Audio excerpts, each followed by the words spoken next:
Finally साथीहरु, आज हामी कुरा गर्नेछौं Realme को तर्फबाट आउनेवाला एउटा नयाँ स्मार्टफोनको बारेमा जसको नाम हो Realme 8 भने यो स्मार्टफोनमा एकदमै पावरफुल स्पेसिफिकेसन पाउँछ र त्यो पनि एकदमै कम प्राइस रेन्जमा। सबभन्दा पहिला यसको डिस्प्लेको बारेमा कुरा गर्दा भने यहाँ तपाईलाई 6.4 इन्चको फुल HD plus super AMOLED display देख्न सक्नुहुनेछ।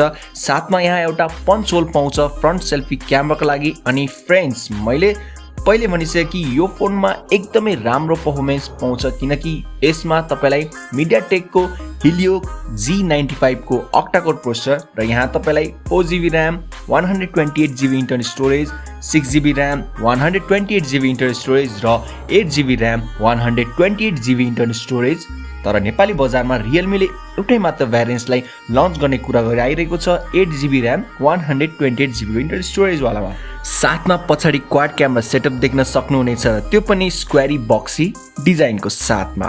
भने यहाँ मेन क्यामेरा लेन्स पाउँछ 64 मेगापिक्सलको, सेकेन्डमा 8 मेगापिक्सलको अल्ट्रा वाइड एंगल लेन्स र थर्डमा 2 मेगापिक्सलको मैक्रो र 2 मेगापिक्सलको BNY यानी कि ब्ल्याक एन्ड व्हाइट लेन्स देखिन्छ। फ्रन्टको कुरा गर्दा यहाँ तपाईलाई 16 मेगापिक्सलको फ्रन्ट सेल्फी क्यामेरा पाउँछ, त्यो पनि पंच होलको साथमा। यहाँ एकदमै राम्रो ब्याट्री ब्याकअप देख्न सकिन्छ, 5000 mAh को बिग ब्याट्री साथमा 30 वाट को सुपर डार्ट चार्जिङ सपोर्ट देख्न सक्नुहुनेछ। अनि यहाँ एन्ड्रोइड 11 को अपरेटिङ सिस्टम र Realme 2.0 को UI देख्न सकिन्छ, साथमा ब्लुटुथ 5.1 को सपोर्ट पाउँछ। अरु पनि धेरै चीज यो पाली Realme 8 को भित्र पाउन सक्छ। यसको अफिसियल लन्च हुनेवाला छ 8 जुन यानी कि आजै तपाईले नेपाली बजारमा देख्न पाउनुहुनेछ।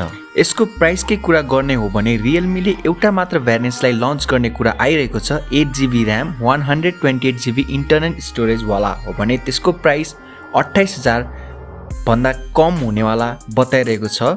हेरौं कुन प्राइस रेन्जमा लन्च गर्छ। मलाई लाग्छ कि यही रेन्ज भन्दा कममा गर्यो भने one of the best and powerful specification phone from the Realme।